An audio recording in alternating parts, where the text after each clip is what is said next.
Hello guys! Welcome na naman dito sa aking channel. And today's vlog, i-share ko nga lang sa inyo itong isang loan app. Kasi may mga nakikita ako na ibang mga nagsasabi na medyo okay daw siya utangan. Pero kasi may mga nakikita din ako na nag-share ng kanilang experience sa iba't ibang mga social media na hindi rin naging maganda yung experience nila sa loan app na ito. Kaya naman, gusto kong subukan para ako mismo yung makatry kung okay ba yung loan app na ito, mabilis ba mag-approve ng loan, and hopefully makatulong yung video na ito sa inyo. So, sabay-sabay natin na subukan nga or sabay-sabay natin na i-check itong loan app na ito. Pero teka lang mga ka-Instarview ha ba? Ngayon dahil tag-ulan na at uso ang brownout, minsan inaabot ng 1 to 3 days, kailangan mo ng Orasure OL100 Pro power bank na may 100,000 mAh. Super laki ng capacity, kaya kahit ilan ang i-charge mo dito, kayang-kaya at mabilis din ito mag-charge ha ng mga gadgets, mga rechargeable na electric fan, at maging mga flashlight. So perfect na perfect nga ito ngayong tag-ulan na laging nagba-burn out. Ito ay kaya niya 1 to 3 days, kayang-kaya, pwede pang mas mahigit sa 3 araw. Depende syempre sa mga i-charge natin. So marami siyang port na pwedeng pag-chargean. Perfect na perfect ito ngayong tag-ulan. Sunod-sunod na naman yung mga bagyo, kaya kailangan nyo ito mga mima.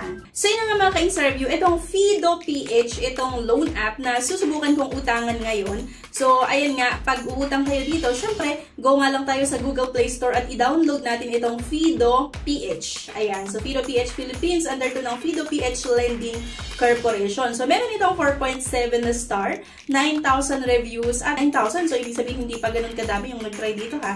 500,000 download. So, medyo marami-rami naman daw yung nag-try ng mutang dito, pero sa reviews medyo mababa. Zero collateral required. Submit valid ID. Ayan, isang valid government ID yung requirements. And hanggang 50,000 pesos daw yung pwedeng mautang in just 3 minutes. So, yun yung nakalagay sa ads nila nga sa kanilang app. Pero yun, bago ang lahat mga ka-Instarview, i-check muna natin kung registered nga ba ito sa Securities and Exchange Commission. So, itong Fido PH, diba? So, ayan, isang paalala mga ka-Instarview na bago kayo umutang, ay kahit pa paano i-check natin sa SEC, kahit medyo may mga issue tayo dun sa mga previous vlog ko nga, hindi ito nga sa Securities and Exchange Commission, pero kahit pa paano naman, ay ginagawa din nila yung makakaya nila para makatulong sa atin. Itong Fido.ph ay registered nga sa Securities and Exchange Commission, ayan, Fido PH Lending Corporation, at meron itong secondary license details 2832. So, lending ito. So, ibig sabihin, pwede talaga silang mag-operate or magpautang sa mga borrowers nga. I-open nga lang natin at ito yung mga kailangan daw nilang i-access bago nga tayo makapag-proceed na makautang dito, yung location, camera permission, at syempre nandyan din yung SMS permission. So, may privacy policy na kailangan yung basahin dyan.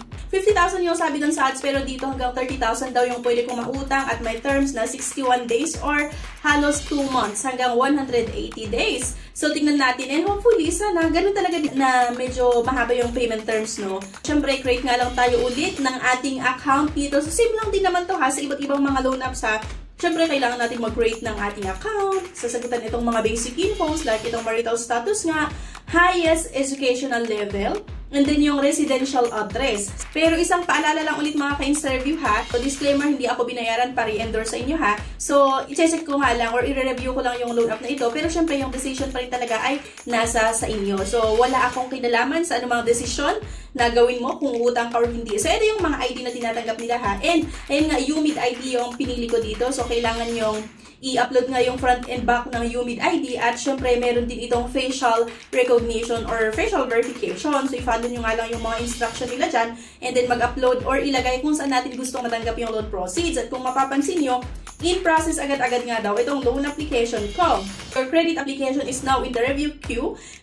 With the result as fast as 3 minutes. Please check for updates. Nakakatawa mga ka-Instarview kasi after ilang minuto, pagkatapos kong diba i-erase yung mga details ko, na-decline yung loan application ko. Pero alam nyo ba, itong Fido.ph, meron silang sinasuggest na dapat natin gawin para malaki yung chance na ma-approvehan yung loan application natin sa ating second loan application. So don't worry, a failed review today doesn't mean forever. Ang kailangan lang daw natin na gawin ay i-upload nga yung 6 months na transaction or 6 months statement ng ating GCash account. So pwede kayong pumunta sa GCash nga at i-download nyo yung 6 months statement of account, diba? Or yung mga transaction nyo, naging transaction nyo sa GCash, yung history, at i-upload nga lang daw natin dito. So kung mapapansin nyo, 50% or may chance na maaprubahan nga yung loan application ko tumaas ng 50%. Diba? Dahil nga daw sa in-upload ko yung GCash transaction ko dito.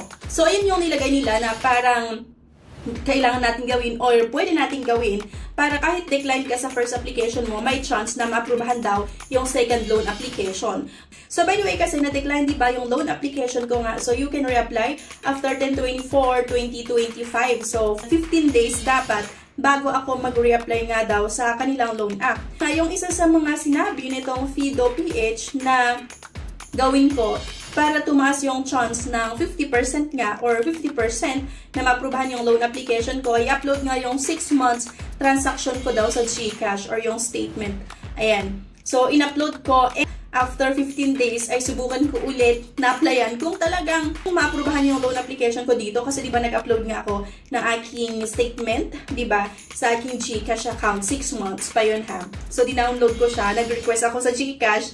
Then, nag-send sila sa email ko. Tapos, in-upload ko. So, i-update ko din kayo mga ka-interview regarding dito ha. Kaya lang mga ka-interview, kagaya nung sabi ko sa inyo kanina, may mga nakita din tayo dito ha, na nagsasabi or mga na-research ko na hindi maganda yung naging experience nila. Like, meron daw naka-encounter din or nakaranas ng harassment, kagaya nga nito. Good day po, makikisuyo kay, di ba? Then, pakitandaan na lang po ang name at number nito. Siya po naglagay ng number mo dito. Pasensya na po, huwag po kayo sa akin magalit dahil siya lang po yung makakatanggal ng details mo. Hanggang ngayon, wala pa rin payment dito. Palautang po yan, pangakong magbabayad, pero hindi. Wala po talaga siyang balak bayaran. Kung meron, di sana nakabayad na siya. Kundi sana hindi tayo naghahanap pa sa kanya ngayon at nanghingi ng update. Till now po, wala siya talagang update kung magbabayad pa ba siya o hindi. Pasabihan tong kaibigan, kamag-anak, katrabaho niyo po sana masabihan po siya about sa obligation.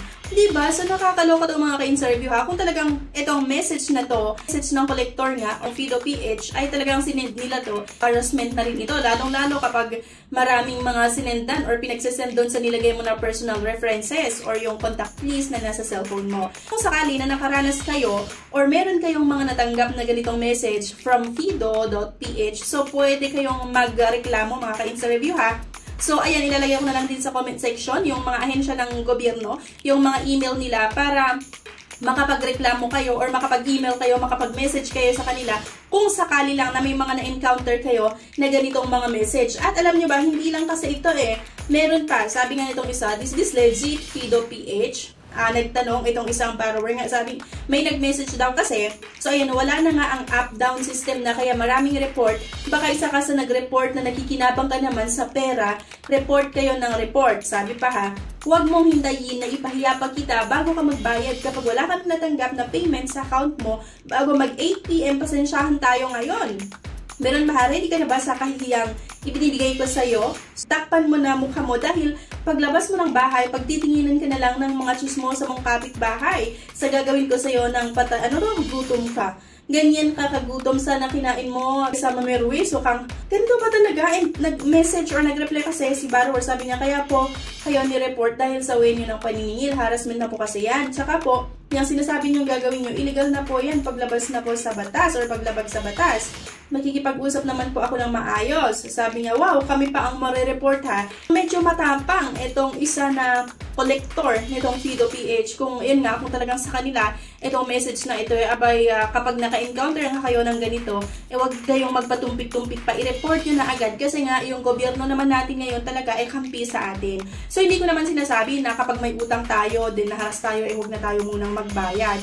Ang sa akin lang, sana itong mga collector ng mga olas or iba't ibang mga olas, sana maging maayos na lang or maging maayos sana sila sa paniningil nga. Hindi kagaya nung ganito. So, marami pa yung mga, di ba, yung mga nagawan ko ng outing honest review na based nga sa experience ng mga ibang nag-try talaga or ng mga borrower na umutang sa kanila, talagang hindi maganda or nandun talaga yung mga harassment. Kaya nga, in-encourage ko din ang bawat isa sa inyo, mga ka-insta-review, na kung sakali na maka-encounter nga kayo, or hindi lang naman sa Fido.ph ha, hindi lang sa Fido.ph, may sa iba't ibang mga loan app na inuutangan nyo. na kapag naka-encounter kayo ng harassment or talagang below the belt na harassment na ginagawa sa inyo ng mga collector, ay i-report nyo na. Ilalagay ko nga po sa comment section kung ano yung email ng iba't ibang ahensya ng gobyerno para mag-email na po kayo sa kanila or mag-report na po kayo. Make sure lang na andun lahat yung mga screenshot, syempre, ng mga message sa inyo. Okay? Ang pinakamabilis, and based na rin sa experience ko nung nag-try ako na nag-report ng isang loan app, ang isa sa nakita ko na pinakamabilis mag-respond or mag-reply ay yung PAOK, yung email nila. So, pwede rin kayong tumawag doon sa mobile number nila. So, yun nga, makikita nyo yan lahat sa comment section. Thank you for watching, and sana huwag nyo kalimutan mga ka-interview na i-like nga yung ating video, i-share, at syempre huwag nyo kalimutan na mag-subscribe ha kung bago ka pa lang dito sa aking channel, at huwag nyo din kalimutan na i-click yung bell icon para maging updated ka sa mga susunod na videos. Thank you guys for watching, at see you sa next video. Bye!